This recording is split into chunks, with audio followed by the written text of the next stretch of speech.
Yep. And we are live, gang. What's going on? How are we all doing out there? Myself, Stish, alongside, as always, my sparring partner, Quinny.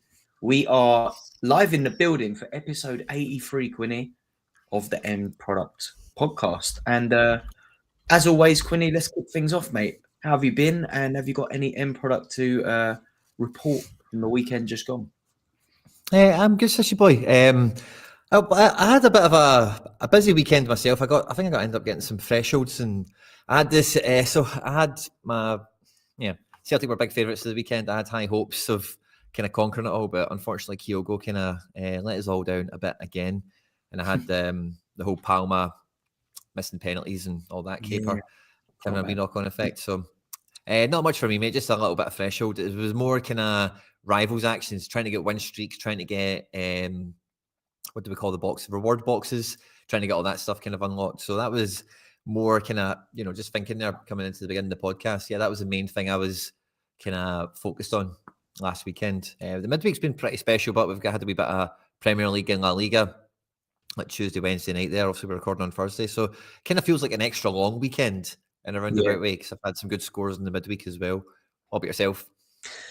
I managed to scrape a couple of rewards just like the weekend just gone. Not, it was a bit disappointing in the end because I actually had a really good couple of opportunities. I think at one point I was in that kind of yo-yo situation where I just got into the super rare threshold, like 331 points or something like that. So I just scraped it. Then I was in a good position. Then my goalkeepers conceded because I had the the Mechelen pairing of Cook in goal and Cobalt in defence. When that goal went in, it swung me out of the rewards, and I was like, "Oh, great," you know. But Cook managed to sort of pull off a couple more saves, got the score up. But then I finished the game week on like three. What is it? 328 or something like that. So I was like, just missed out. So that was gutting. But the next day there was a Opta tweak that put me just over. So I was buzzing. And then later on that day, Cobalt got about 10 points knocked off his score by Opta. So then I found myself out of the threshold. So on top of that, I went into, I think it was Monday night or Tuesday night, actually. No. So Monday night, of course, Tuesday was this game week. So Monday night, I think I had a fixture, one game left to play, and it was the Granada fixture. And I was in a really good position in Champ Euro Rare Plus, where it had me. What's the word when it guesses where it thinks you're going to end up on the Projected to finish? projected? Yeah. So my projected finish was sixth, and I was like really buzzing about that. I had my captain left to play, Kamil Piatkowski, who missed the last game through injury, but all reports in the week were he was back for that fixture. Very much expected to start on all of the kind of websites that we use to check projected lineups. So I thought, bang him in. It wasn't actually like one of my main lineups in going into the game week, so it was a little bit of thrown together. But when everything just falls into place. So my super rares managed to score well. The goalkeeper kept a clean sheet. So across the board, that team had really outperformed, and it left it up to Piatkowski to literally, like, if he'd have just started and scored a Yeah. 35, I'd have been in the cash positions. But he was on the bench and didn't come on at all. So yeah, and ended up didn't even scrape a reward at all. But was if he had have started, it would have been a tier 2. If he'd have played well, if he'd have hit his average, I would have been like sixth, and that would have been lovely. But so yeah, it was a bit of a double disappointment. But I did have a bit of end product in other divisions. Managed a tier 5 and a tier 4 win, I think. So I got Gustavo Hamer, Sheffield United midfielder, and Rodri from Betis. It's the second time I've won him, and the second time I've shifted him. He's already out. Got Okay. I kind of treated him like a threshold after missing out. So yeah, got him shipped off for about 15 quid. But yeah, it was an up and down weekend in that sense. But similarly, this week so far, Colidio last night was named out of the squad. Apparently, he's picked up an injury since the last game. So that's completely knackered pretty much the last hope I had of anything this midweek. So yeah, onwards and upwards into the weekend, hoping for an improvement on recent output, because it hasn't been great, has it? I haven't had anything exciting to report for a few weeks now. Yeah, January was definitely a little bit bare. That Monday night, actually, that same game, that I'd got my threshold at Super Rare on the bubble with Unal coming off the bench, who's now, you know, kind of maybe move us on a little bit to the, you know, what's kind of burning in every Sorare manager's gallery at the moment is transfer rumours and speculation, you know, but him coming off the bench and Soria holding on to the clean sheet just got me over the top at the very end for that Super Rare freshie itself. So I remember seeing your post with the Piatkowski DNP, and I was just like, oh, that is just pain, man, because the rest of the team real was bad one, yeah, absolute fire. So yeah, sore one. But I feel like the results, for myself anyway, it's hard to say for everyone, but like hitting thresholds, for example, it feels like the last week or so that's been a wee bit more. Oh yeah, we've seen a little bit more of that, you know, generally in the community. And when everyone's hitting threshold, I think everyone's all of a sudden a little bit happier, you know. So I know I feel quite confident coming into the weekend and just by, you know, getting a wee bit more end product going on. And I think those little threshold wins that I've been collecting, and I'm sure a lot of people have maybe over the last week or two, can add to that little bit of good sentiment and good confidence. But there's nothing that can ruin that quicker than a bad transfer stitch, is there? No, there's not. And it is the deadline day, isn't it, Quinny? So we're definitely beginning getting into some of the deadline day ins and outs. Not just deadline day in general. I think like close of the window, good to look back on and look forward on some of the potential good moves, some of the bad moves. Before we get into that though, Quinny, I did just want to quickly quiz you on, you mentioned your kind of road to glory, if you like, your idea of trying to hit that 15 fixtures on Rivals. How did you get on? Because I'm sure I saw that you managed pretty well out of the 15, but how many of them were in a row was the question. I wonder how many of those reward boxes you managed to open. I don't want to ruin everything just yet, because I've got a little video that'll be coming out probably Friday after the deadline show.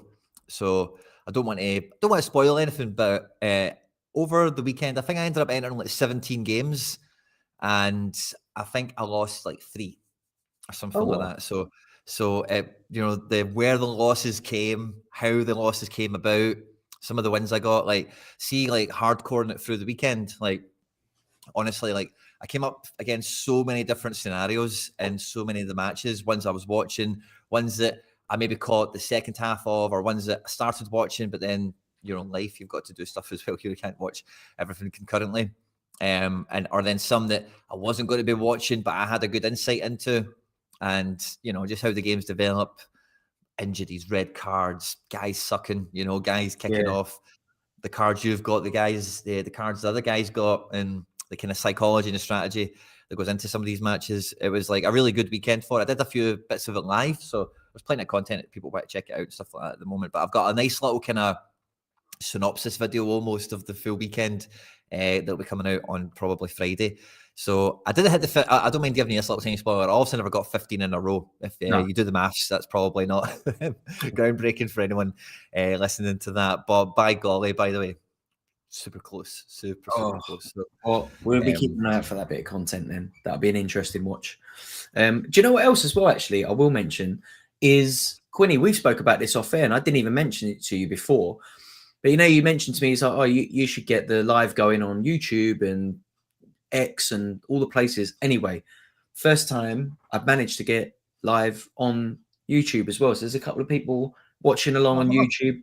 If you're there, you know, I haven't promoted it, but I just thought, let's see if it works, and it is working. So if you're watching on YouTube right now, on my channel, then welcome. But the recording of this will be living on Quinny's channel.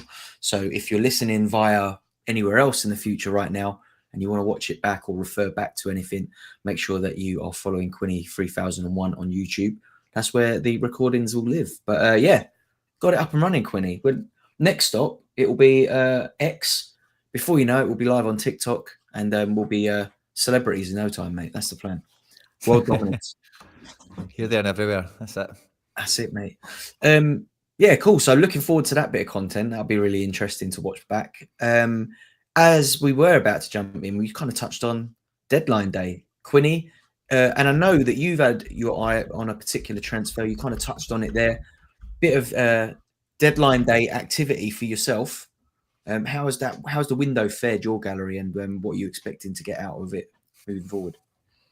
Well, I kind of chased a few rumors. I think we spoke about this on the podcast quite a bit recently, but like I've chased down some rumors that have developed, and for the most part, I think they've just about came off. I like Werner. Becker's maybe not kicked into the team yet. And, Harry Trade's put a nice little post out on Twitter, which was a nice exercise for me to think about this kind of thing already. Like, who have I had actually move? And I've had actually some really nice gallery, like, collection moves, So, again, I'll actually have a full kind of video going into this in a bit more detail. Oh, but, sorry, I had a bit of chewing gum in, but what minute are we at? Sorry, somebody cut that. 16. But I actually have a lot of guys that I've built into the gallery over the last, year since the collection game came out. They were like adding into 2% or buffing up just another player. And there were guys that were DNP merchants or were borderline has-beens or, that kind of thing. And a few of them have got moved. So I've got like Goncalo Guedes, who's moved to Villarreal. And they scored also a Bestia goal and got an assist off the bench against Barca the other night. So he could become like a player quite quickly, which was quite cool.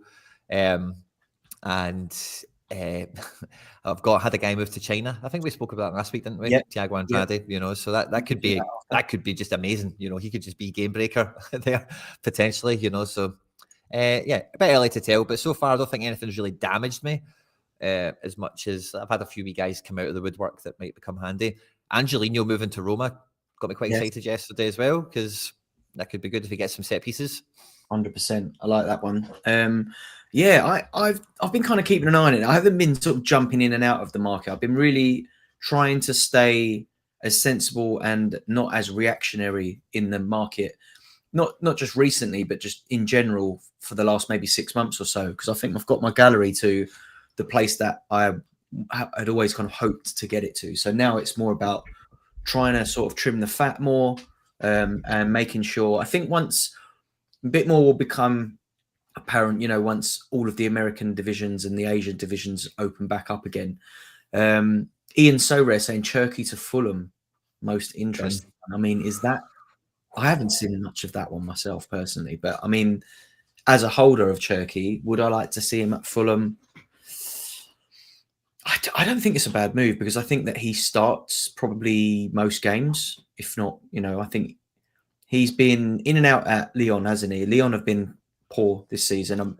I think he is a starter at Lyon at the moment, but he doesn't feel nailed still in a weird way. Like when I put him in my lineups at the minute, I'm like, there is a part of me that feels like it's a risk. So putting him into like my killer lineups or my top ones, I always feel a little sense of dread in doing that, which I don't know if I'll get. If he goes to Fulham and he starts playing for them, then it'll be interesting. Harry Wilson's obviously injured at the moment, so does he maybe come in and cover that spot? My kind of gut instinct was he's going to be the handover for Willian. So obviously Willian's not getting any younger at this point, so it's maybe a bit better the longer he's there. But if he can make an immediate impact, obviously that'd be great. But that was my first thought when I seen the rumour, and it sounds like, if Ian's shouting it in the live chat, it might be kicking through. Because we've had Enes Ünal, that kicked through right fast from this morning. He's already doing medicals, and, the loan obligation to buy is pretty much all confirmed at this point. So this one could move really quickly as well. I was actually eyeing up a Cherki because I went and got back my old Memphis Depay after the collection game kicked in. I don't think I was ever first owner on him anyway, but I thought I'll need to get some of these old Lyon guys and maybe get a wee 1% on my Depay, or if I'm lucky, a 2%. So over the last 2 months, I managed to get a Moussa Dembele, and another day I got a Jason Denier for like 10 quid and 20 quid each, just because they're ex-Celtic players. They go with the Depay, and they're in Saudi, and if Saudi gets coverage, then it's a wee hedge almost on that as well, or if they come back to Europe ever, they're these kind of woodwork players I was just mentioning, like a Guedes type or something. And in that kind of page, I was looking at the OG Cherki, because that's the same season. There was one of them on the market, and I was looking at it the other day, and I was like, oh, I could maybe try my hand at that. But I will probably wait now for him to get a few DNPs, and his price will probably come down a little bit now. So I don't think it's a great one. Like, he might start and get a few decisors right away, but I do think like he can't start every game straight away because Willian is the main man for them on the same position. He might cover Wilson, but I think next season it'll probably be a great play, if you know what I mean. Yeah, it's going to have me looking this afternoon, definitely, because I had missed most of the news on that one. So, like, hearing it in the chat here, as always, we do like to get a bit of breaking news, don't we, while we're on the podcast? So I'll definitely be looking more into that one this afternoon. But yeah, I'd agree with you in that, like, he is probably not going to be like someone that I can. It'll be similar to the way I use him right now, in that, you know, it's I can put him in, but I don't feel 100% confident that he's going to go in and smash. And I think I hold a rare and a super of his, so it can affect multiple lineups. Like, when he's on form, he's fantastic because his all-around score for a forward card is right up there. You know, any of those forward cards that play as an attacking mid are really interesting pieces to have in the gallery, especially when they're on form and they're playing in a team that's like playing good attacking football. A card like Cherky can really make the difference between you scraping a reward and like getting in and amongst the podium. So always going to be keen to see what happens to him next. But I think when I did buy him for my gallery, it wasn't just about you know, his output for now. It was, for me, it's like, this is a player that has utility at U23 for years to come. And, you know, given his trajectory continues at the rate that everyone expects it to, he should really be one of the key, like, top scoring forward cards in U23 at some point. You know, in the next few years, he should be like the guy that you need to have. So that was my thinking when I picked him up, and I don't think that's changed. So if he does move to Fulham, yeah, it might just be a little bit of a stumble in that journey for him and for anyone that probably holds him. But yeah, as you said, it might be one of them ones that if you've looked at him and thought about getting him in, this is good in sense that you might see a little dip in his price, you know, 2-3 games into his time over there, if he does end up going to Fulham. So yeah, super interesting that. I'm trying to think of some others that have popped up. I had one of those offer ones you were talking about, and it's always on my collection cards, right? So I got one yesterday, and it was an offer for Brian Kufri, who went to NYCFC on loan from Mallorca. So this guy's got a few different cards and a few different seasons. And it turns out he's had his contract annulled with Mallorca, and he's on the verge of signing for, what I say, Tenerife or something like that, or Zaragoza, who are, I think, I know they're in La Liga too, but I think they're one of the better teams.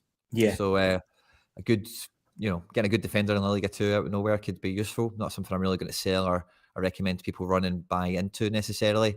But there was a few moves that I did think were really interesting. I've also bought into Sensei, moving to Leicester. That's all but confirmed at this point, because they had a guy who's in the Italy youth teams who was on loan from Chelsea, and he's been recalled. So there's a space in that team for Sensei to come straight into. There's another guy in a similar vein. We're all familiar with the name, I think, Jens Peter Hweg or Hog or whatever you want to call him, the Norwegian guy. Yeah, he's away back to Bodo Glimt, and Bodo Glimt obviously do decent enough in the kind of lower European competitions. They're a very progressive kind of attacking club domestically as well. So he's a guy, he could be like Norwegian Cecilia or something like that. Like if Bodo are like, I don't know Norwegian football well enough to see how well they do this year or whatever, but if he's on set pieces and getting an assist and a goal every game, and, you know, it's all about dribbles and passing and all that stuff, like he could be a wee bit cheat code there. Just not quite good enough for Champion Europe, but the Norwegian division is so far away from not good enough for Champion Europe that he should be going back there and springboarding into another transfer. That's his idea, obviously. So in order for him to do that, you need to get some exceptional numbers. And I don't know what he sells for at the moment, but he's got cards from Milan, cards from Frankfurt. I don't know if there's any other ones knocking around, but he's a guy with a big reputation that might just be a wee bit cheat codey all of a sudden. Yeah, I like that. I did win him recently, but I sold him. He was a little bit like didn't really work in my gallery. Didn't really have a use for him. I got a lot of U23 forwards, and he just, you know, wasn't one that I was going to be using very much. But I think that kind of goes back nicely into like the discussions around winning DMP cards, all that kind of thing. And we said at the time, didn't we, some of those DMP cards, particularly in U23, they're not all bad because they may be just too young to make their like break into the first team. They might get a loan. They might get this and that. There's a great example of a card that, you know, a few weeks ago when I won it, I wasn't particularly excited about it. But if I won it today, I'd probably be looking at keeping hold of it to see how he gets on And like you said, I think Bodo Glimt is definitely one of the better sides in that division. Like I won't claim to be an expert, but they're in Europe, aren't they? So they've got to be one of the better sides in that division. So yeah, you'd think that's a good move, especially like you said, coming back to that division from a champ Euro division usually is good news. So anyone holding that card particularly probably be quite interested. In other news, Quinny, you mentioned getting a few offers yourself. Outside of deadline transfers, obviously you can become alerted to little moves like that quite easily, can't you? By the odd dodgy dealings going on in your DMs, so to speak. Today, it wasn't today actually, it was yesterday. I was alerted to a goalkeeper that I had a couple of limiteds. He was one that I bought like a little stack of limiteds of maybe a year ago, because I thought that the number one at the said club was going to be moving on. I'll get into that in a sec. But the goalkeeper in question was Mirko Koz, who is the backup goalkeeper at Austria Vienna, or Austria Vienna as they're called in Austria.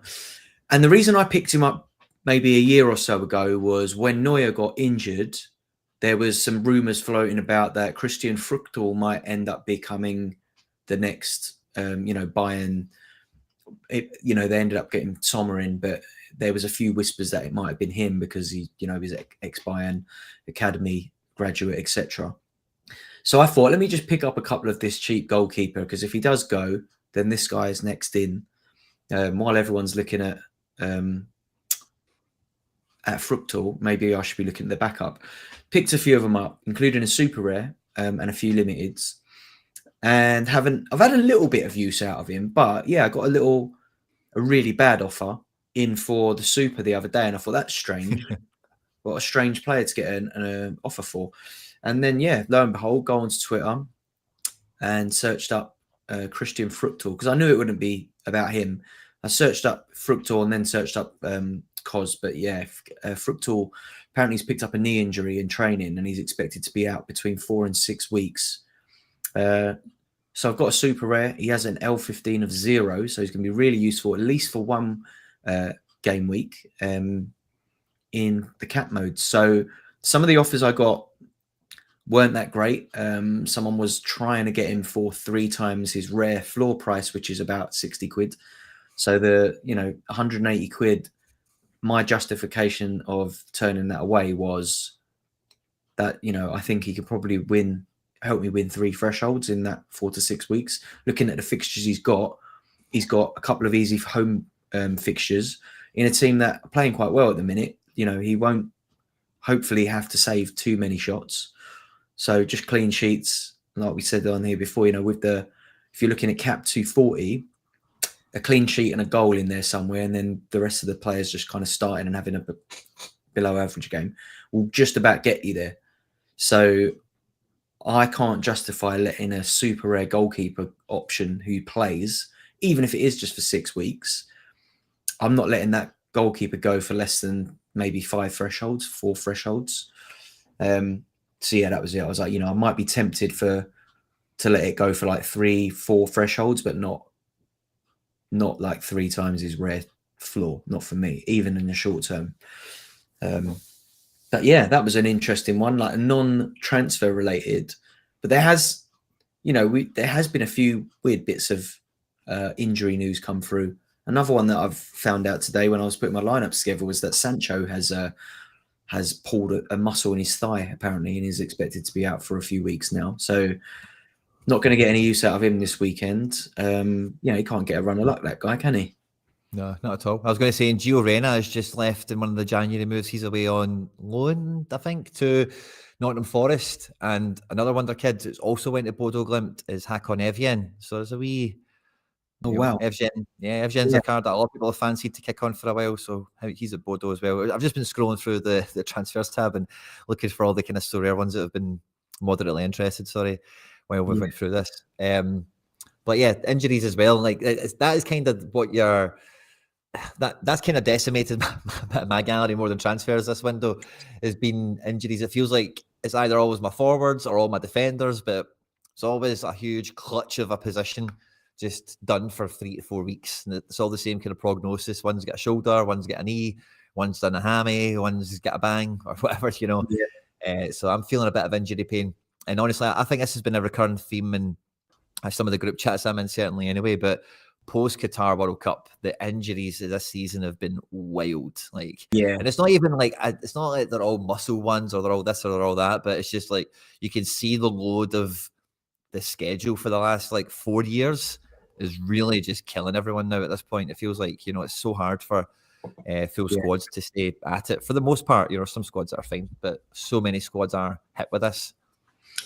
Yeah, absolutely. And I don't think it's any coincidence, you know, that we had that World Cup, because I don't think it's just for the players that were involved in the tournament, but excuse me, you can imagine the amount of like knock-on effect that had on pre-season starting, and even the break in that part of the season for a lot of players who maybe are not getting the same level of like intensity in training that they would normally have at that time of the year. Lack of fixtures, maybe. There's loads of things, you know. Footballers are like fine-tuned engines, aren't they? They're that like fitness and football at that level is you can't underestimate the impact that something like that might actually have on like a professional athlete. So yeah, maybe it is. There's definitely, you know, there's been a lot of talk about the ACLs, isn't there? Like a lot of cruciate ligaments gone this season, especially on younger players. So I wouldn't be surprised if we get a lot of actual research done into the impact that a lot of these things has had on this season. But definitely on your gallery, and I've definitely got a few in mind at the moment. But fortunately, not too many of the like really key players in mind. I've been quite lucky, I think, with most parts of the season. It's just some of those. It's always gutting when it's a goalkeeper. Right? If you're a holder of Fructal, who we were just talking about, that you'd be gutted right now to be losing, you know, a bit of utility after having to wait for that winter break to finish in Austria as well. Like you're just about to get him back, and now you're going to have to wait another sort of 6-7 weeks. So, yeah, difficult one that. There's quite a lot of people in the chat on Twitch, Quinny, asking you. They all want some Celtic info. Any Celtic predictions? Will Forest move? If so, is it going to be Scotland Championship? We've got questions in here also about where are we? I'm just going to scroll up a minute. There was a question also.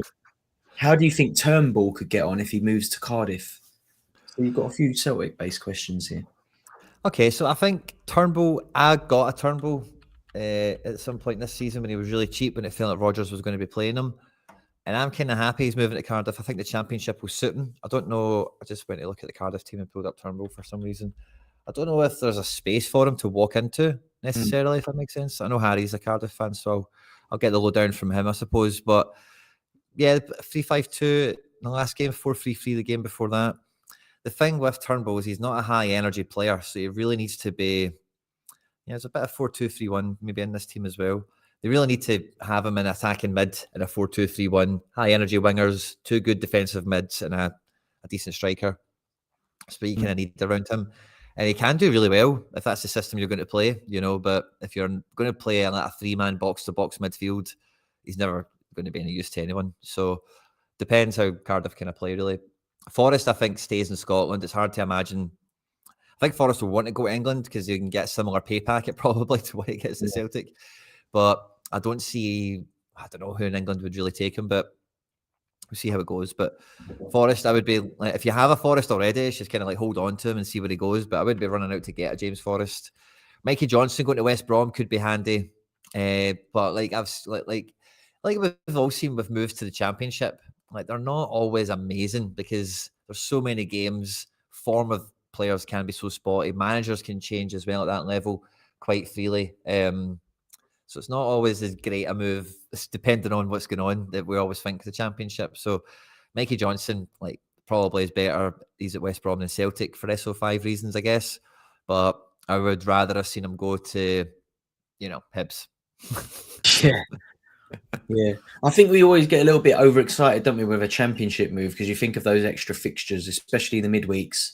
You think, oh, some of those like naughty midweeks that come. But to be fair, I think Scottish football gets a lot of that anyway, doesn't it? Like I definitely noticed since having a few more Scots in the gallery that you do get a few midweeks, especially around now. We've had a few. We've had like quite a lot of cup breaks, which have obviously been painful for you to endure with like your heavy Celtic gallery. But yeah, you're going to start to see that return now, aren't you? Because I noticed that a lot of I've got a couple of Celtic cards, and I noticed that they're available in a couple of the midweeks upcoming, and kind of like comes back around, doesn't it? So you probably don't want them to move away from Scotland. You're quite all right sat there in their fixtures there. Yeah. Owen Beck's went back to Dundee as well. I think most people will kind of know about that if they were involved in the cards in any way at all. But we're linked to Livan Kazawa, who's the left back from PSG, who feels like he's been there forever. Personally, I'm not into this move. Me and McBride will be doing a CSC on Celtic here later on, talking about deadline day. We'll see what happens. But I don't know. Kurzawa for me is just too flash and gash. I think he's too Billy Big Time to come here. Like I remember I seen a picture, and this is me totally judging him, right? But every time I see PSG pictures, and it's like Mbappe or whoever it is, the big celebrity players that are in like the big parties at the fashion show, Kurzawa's always there. He's always in the big swanky do's, and he's always involved in all that stuff. So I don't know if he's too Billy Big Time to come to Glasgow for 6 months and get stuck in. So I'm not too buzzing about that. We'll see how it goes. And what was the other one? I think that was it, really, wasn't it? I've just seen an interesting one actually that we haven't mentioned that I completely missed. But Matt sells to where's he gone to? To London. It says he's headed to London. Oh, it is for Nottingham Forest. I mean, how many goalkeepers have they signed in the last few years? They've got Odysseus. They've got Matt Turner, and now they've signed Sells, and Sells is like he is in and around the Belgian national team while like Courtois is injured, isn't he? So yeah, that's an interesting one. Strasbourg have let him go. What's it? The price is saying €7 million apparently. It's funny because the manager now, Nuno Espirito Santo, was a goalkeeper himself, so he also doesn't fancy the ones he's got there so much that this January, to save their season, he's deciding I need a better keeper or a different keeper. So it's interesting. It's good to see they've held on to their team as well, because Morgan Gibbs White and one or two others. I think actually Mangala's left, isn't he? Mangala's left for someone. Yep. I saw that as well, that Serge Aurier's off to Galatasaray, isn't it? I mean, if you're a holder of that card, that is a fantastic move. I think Serge Aurier is underrated. I rate him. I think he's actually a good player. But obviously Forest were not really, not great defensively. So he was suffering for that. But I think you put him into that Galatasaray team, like with Bowie on his way out, and, you could see him.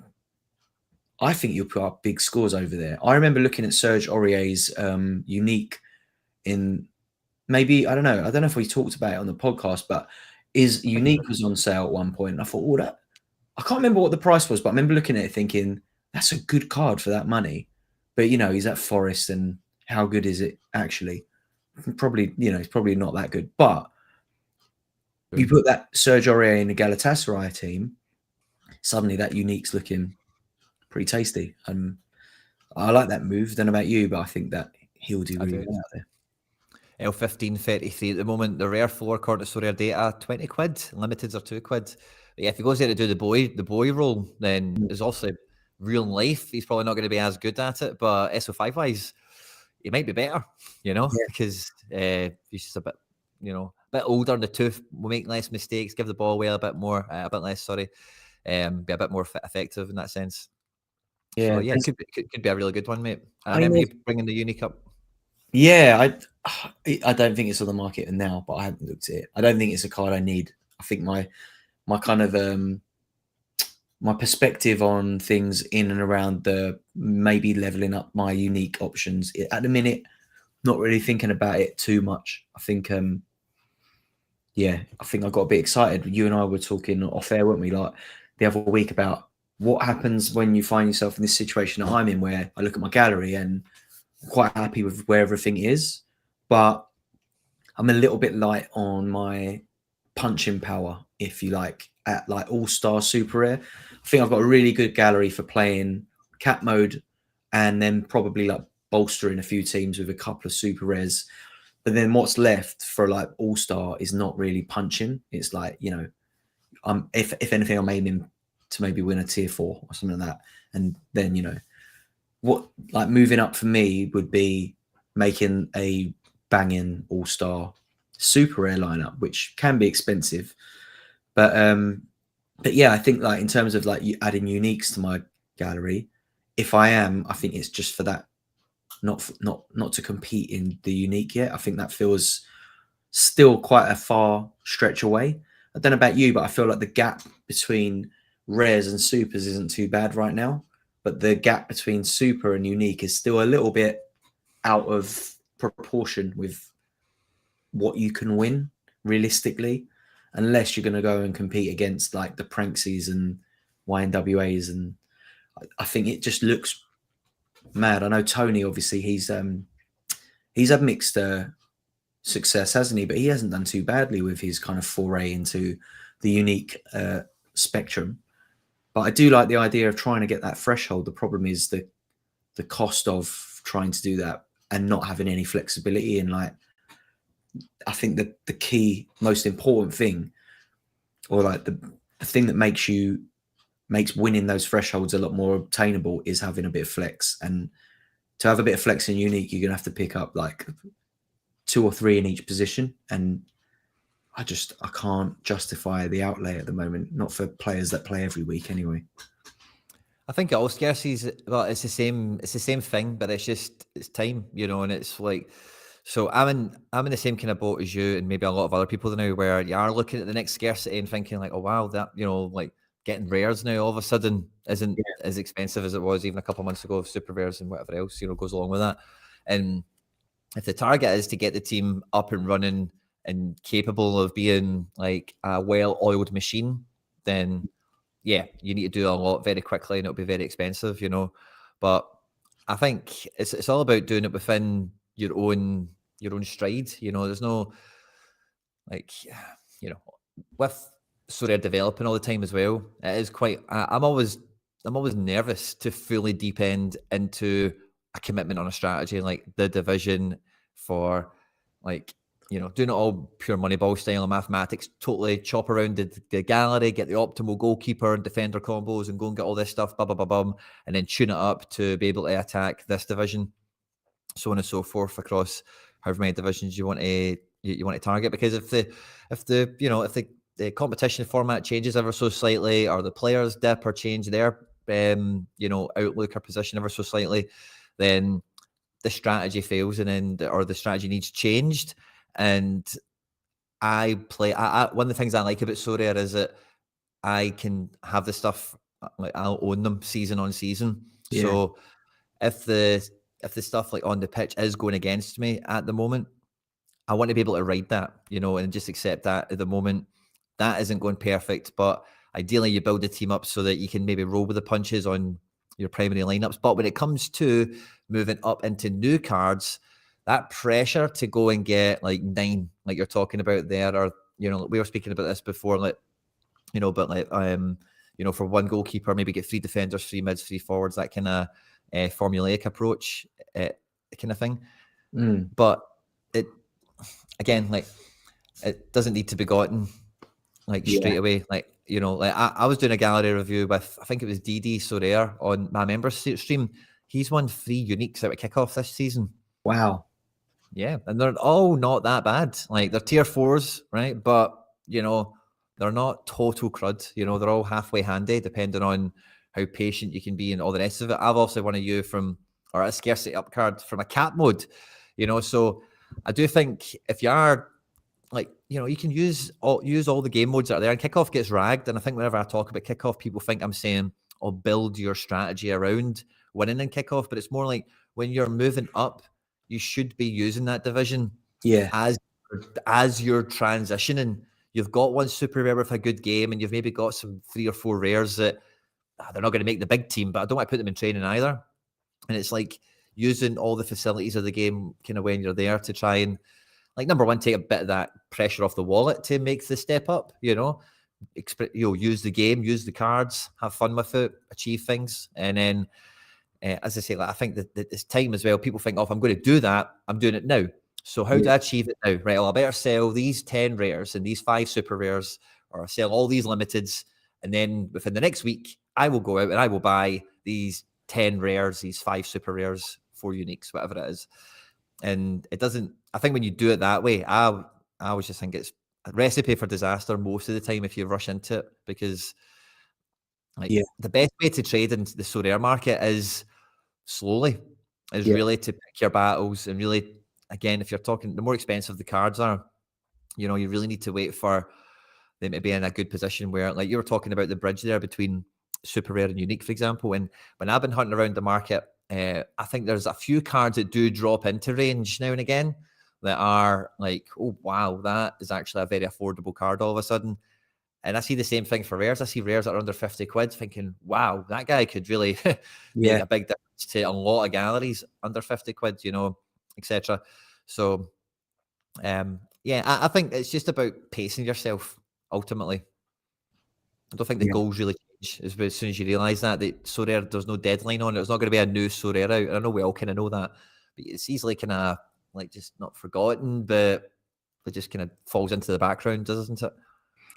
Definitely does. I think, it's just always good to buy your time. But like the point you made there about like using kickoff, I mean, that's what kickoff's there to do, right? That's when you should play kickoff, right? When you're trying to win.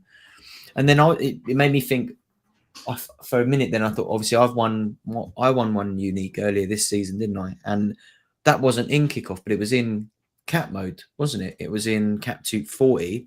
I managed to win super rare cap 240, and you forget that you can win uniques in that as well. So I think as long as that's there as well, it kind of justified in putting a really the strongest possible lineup into cap modes to try and win a card from the next scarcity up. And I'll be getting some use out of that soon, because obviously Morocco found themselves dumped out of AFCON. So be looking forward to getting some use out of him. And we looked at his scores, didn't we? The player that I've got, Abdul Hamid, who plays for Rems, who are in a good run of form at the minute. So maybe, the addition of that in my gallery will make All-Star Super Rare look at that little bit more appealing, because I think if you have got a unique that can put up like even just a 60 in it, if they can put a 60 up, that really helps towards your score. And if they can do better than that, then you're laughing. And looking at that Abdul Hamid scoring at Rems, he's got a very good chance of putting up the sort of scores that can help make the difference for me. But it might just mean that sacrificing maybe a strong rare rare pro lineup, whatever we're calling it now. What is it called? Plus, isn't it? Rare plus. So yeah, it might weaken a rare plus entry of mine, because I'll have to put my stronger super rares maybe in with that unique somewhere. But I think that's what I've got to try and figure out in the coming weeks. What else was we going to talk about, Quinny? We were going to talk about some other bits. I know we got into a lot of deadline day stuff. Obviously, we've talked about the bit of end product that we've had. I think there's a wee bit like this whole transfer merry-go-round as well, just a wee bit of the kind of decision-making around it, because some players like move into good situations and maybe somebody you were banking on moves into a bad position. Now that we're right at the end of the window, it is maybe a kind of nice time to be a bit more reactive to like real-world transfers and that kind of thing, because there's not really, if any surprises do happen today or if someone has screwed you over earlier in the window, kind of now, obviously tomorrow. Well, Scotland's deadline is actually tomorrow at 11 o'clock, by the way. Right. Got a bit longer. Or is it no, is it tonight at 11? Or no, I can't remember. Tonight's the deadline. It's the 1st of February. Tonight's the deadline for Scotland. So yeah, tomorrow everything will be, I think, kind of settled in Europe. And then you can kind of go on forth for the rest of the season into the summer window before you need to panic and worry again. But yeah, I think a lot of people do hesitate to maybe go and patch the gallery if you have a key striker move to China, or not China, sorry, Saudi Arabia, or something as bad as that, moving at a bench or that kind of thing. it can be nervous trying to go back out and get a replacement. But now it feels like maybe all but is quiet on the Western front. How do you feel about reacting to transfer stish yourself? Because I will just kind of ride with a player, but how do you kind of cope with that yourself? If it's a good Yeah, one or a bad one? I never like to sell when I feel like there's a spike down. So like if they do get a bad move, sometimes I just think, oh, I can't sell at this price. I need them to go and just like have a good run of form and then see how they get on. So I think like it can go two ways. I think of a good recent example from my gallery was a Juan Brunetta towards the end of last season, who was like at the time one of the best scoring midfielders on the platform. And he, in the closed season, moved from Santos, where he was like on all the set pieces and stuff, to Tigres, which is it's a step up in terms of like their output. You know, they're probably a better team, I think, in Liga MX. So he's moved up, but with a move like that, it's like, is he going to be on the set pieces? Is he going to be taking free kicks still? And I think the first game he played for them, at the time I thought, oh, I don't know how many people realize he's moved. And you know, when the season's finished and then he's like, you know, at the time their season finished, he's like number one midfielder on the platform. You know, he's going to be still until the first game kicks off. It's going to be hard for anyone to over score him on his averages, because he's not going to be putting up any bad performances, blah, blah, blah. So you're always going to have those people that are like, right, I need to come, I'm new to the game, or I want to start winning. And they look at who are the best cards on the platform, and his name would have come up. And I'm very much aware of that. So that's like a good time to sell. If you're not sure about a card, that's always a good time to sell. When they're one of the like top 10 midfielders or something, you think, right, if I can get rid of it now, you're going to be selling at the peak. And I was wondering, with that transfer, and the doubt that was setting into me, was like, is it worth just cashing in on him now versus holding him and then finding out that maybe he's not going to be, you know, hitting those AA scores that he was hitting at Santos? In the end, I decided to ride it out, mostly because of the options I had available in my America, in what like the close of Europe, like what have I got when all the European leagues are finished? And I thought he's still a good option, even if he's not hitting these peaks. If he can still hit like 60 to 70 most weeks, then that'd be great. But, you know, maybe if he's not hitting those 70s to 100s, that's still fine. He's still useful. But then, so yeah, I decided to ride that one out. And actually, I think the first couple of games he played, it was unclear whether or not he was going to be on sets. Like he took a few, but it wasn't, you know, it wasn't taking them all. But the last game he played, from all I saw of it, like highlights online and stuff like that, looks like he took the majority of the corners. You know, he took a couple of free kicks that he had to whip into the box. So yeah, in hindsight, I think it was good that I held on to him and didn't sell at that point. I think he might be useful, although I don't know if that, you know, that might have been his peak. So if I was looking to move him on, that would have been a good time. But I really try not to be too reactionary. Sometimes I think I'm more likely to sell a player into the hype than buy one when the hype is hot. I love to get on a transfer early, but normally I'll look and see, like, are other managers buying this player now? You know, like that Mirko Koz shout the other day when I looked at him. Yeah. When I got that thing, and it's like he's already got the spike. At that point, I wouldn't ever enter a trade as a buyer at that point. But I did sell a few. I'd sold 2 of my Mirko Koz limited. So there's an example of like what I will do when there is a bit of like transfer hype. If I've got that player as a holder, sometimes I'll just take that opportunity to cash in on somebody else having a punt on them.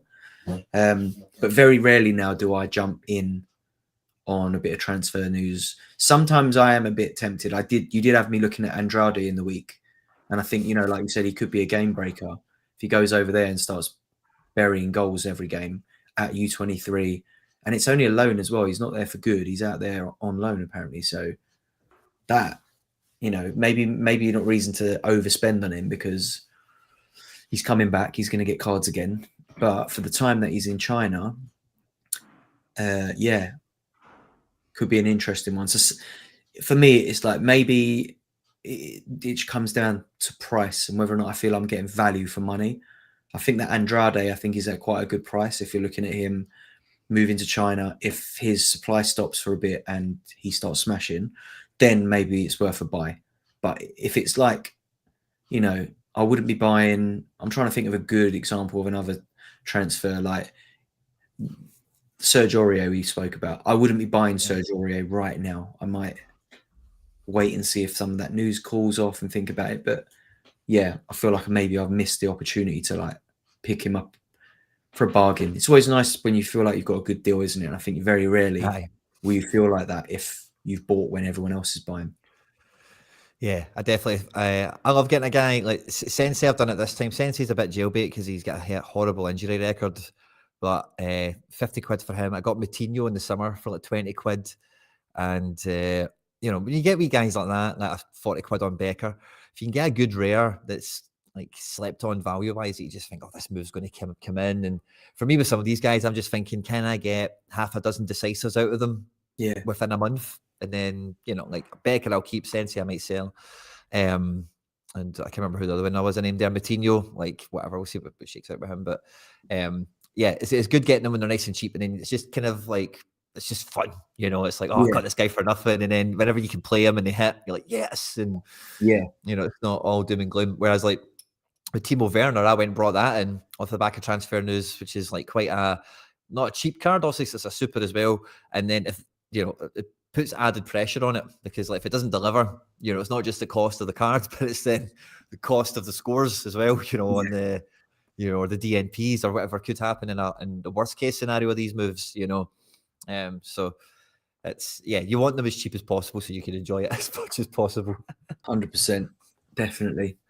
I'd agree with all of that. I think we've got a pretty busy weekend of fixtures coming up, haven't we, Quinny? Are you looking forward to the weekend? Have you managed to get your team sorted out yet? And how are they looking at the moment? Yeah, I did my first draft of teams for the weekend earlier this morning, just so I was coming in and get the heaters on and stuff. And it's a busy one. I'm quite excited for it. But I do have this midweek football, and like I've got a lot of Spanish cards. Their schedule's just a bit heavy quite quickly from the break. So and also I've just had Unal transfer. I thought I just had him coming back off the injury table, and now he's transferred. So I maybe I'm maybe 2 weeks behind where I thought I would be in using him now. All of a sudden, or maybe 3 weeks. So let's see how it shakes out. But I've got like one or two really strong teams that can at every level, I think, this week. And then the other teams I'll be able to make will be like somewhat competitive. But for example, in 220, it's just all fun cards. I've got low L15s like Nkunku's and Andy Robertsons and Fakirs and stuff like that, you know, and it's just like I'll just swing for the Guedes, you know, just swing for the fences and see what happens with this lot, you know. So it's not totally competitive from top to bottom. Because one of those January transfers, one of those gallery ones I mentioned it on the show a few weeks ago, was Espinoza moving to Colombia. So I played him last weekend to win in my threshold team, and this team were away. They were losing 4-0, and he was on like, I don't know what he was on, maybe like 44 or something. And I looked at it and did the maths. And I was like, oh, if that was like 0-0 or something, he would be on 60 right now with AA. Yeah.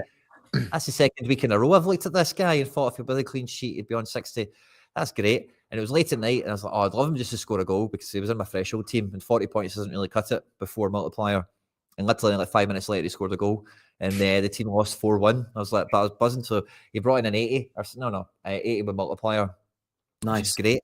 But then I went to use him this midweek, and his game hasn't happened yet. But I got word through the grapevine that he's got some mad head injury, and he's now out for 10 days. And so I played him in a team who's going to be a DNP. That's going to be a kick in the teeth. So. Funny transfers like Moutinho, I've got that problem with as well, even though it's in Portugal. But you know, we'll have that with Andrade in China, stuff like that. But sometimes, like the info as well, like it's a cocktail playing Sorare. You know, it's not just straight shots. No, definitely not. Do you know what? Something else I didn't mention, which I thought would be quite fun. But I went to watch Crystal Palace play against Sheffield United on Tuesday. I got invited to sit in the director's box again. Shout out Ben for the invite. Cheers for that, Ben. And afterwards, he's like, "Oh, if you bring a tie in your pocket, I might be able to get you into the boardroom." So I'm like, "What?" Like, come on then. So I went in the boardroom after the game, and I'm sat in there with like Parrish and Mark Bright, Dougie Friedman, and a load of like like all of the ownership group, the Americans and that in there. So it's like about 30 people in there, and then one of them was me, and another one was my mate who came with me. And I got to meet two Sorare legends, at least legends to me, but their faces that a lot of people who play the game will be familiar with. Palace have recently signed Munoz from Genk, and as I was leaving the boardroom, I came downstairs through like main reception area, and Munoz was standing there with, I guess, like his family and like a sort of Crystal Palace like goodie bag that he'd been given, like presented with. And I was like, oh my god, this Munoz. He's about my height. He's very small. Like, so I went up to him and I shook his hand and I said, "Welcome to South London, mate." Walked out there. Then on the way out, I've gone past the Sheffield United coach, and Ivo Gerbic is just standing there, kind of like just stating. Turns out that his agent is actually my friend's cousin. So we're there, like, I've got to get a selfie with Gerbic for like the Sorare heads. So I've managed to get a little selfie with him on my way out as well. So yeah, it's funny because like those are two players that, like, if I didn't play Sorare, I'd probably be very less aware of who they were. Wouldn't know them if I walked past them in the street.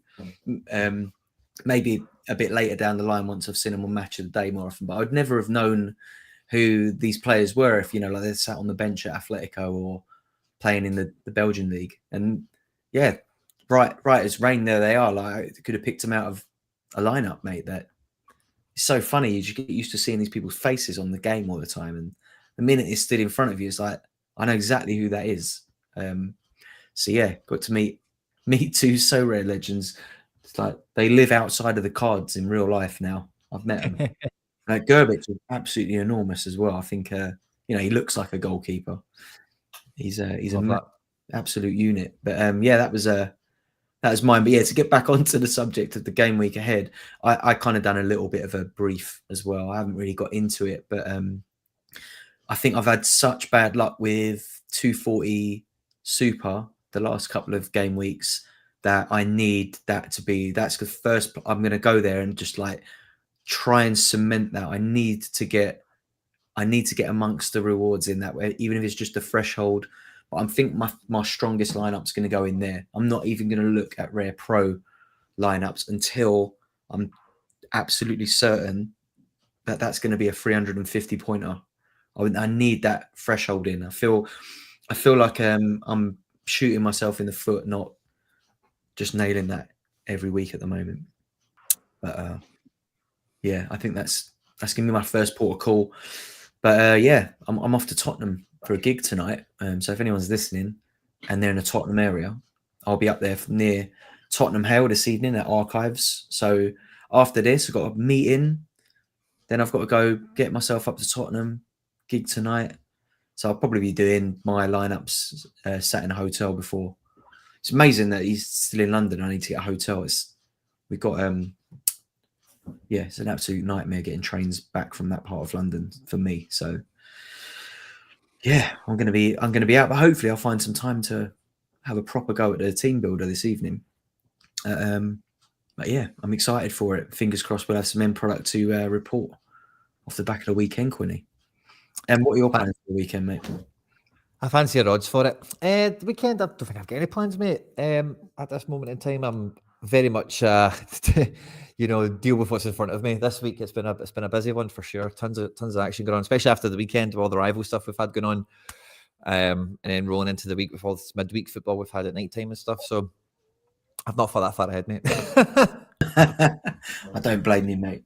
Well, Quinny, it's been a pleasure, mate. We've just rolled up to that hour mark. We always like to finish around this 1 hour sweet spot on the podcast. So I guess it's that time to thank everyone who's been listening, watching.